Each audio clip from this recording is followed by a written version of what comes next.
दाइ के हो अर्काले पानी भर्न आँट्या देख्नुहुन्न गाडी किन हटाएको आमा तिमीले मलाई दाइ भनेको प्याको ओहो बान्द्रेको जस्तो लुगा मात्रै लाएको होला भनेको त बोली पनि ठ्याक्कै छ त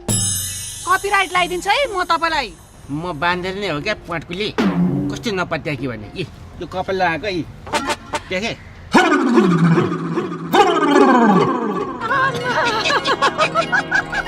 हो पराज म त भन्दै नचिनेको अझै हाँसौँ त क्या खुसी लाग्यो अझै हाँसौँ न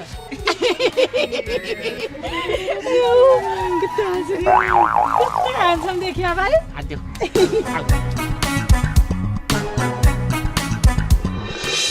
एउटा बुढी नभए पनि टेना भयो क्या बुढी भइदिए कति सजिलो हुन्थ्यो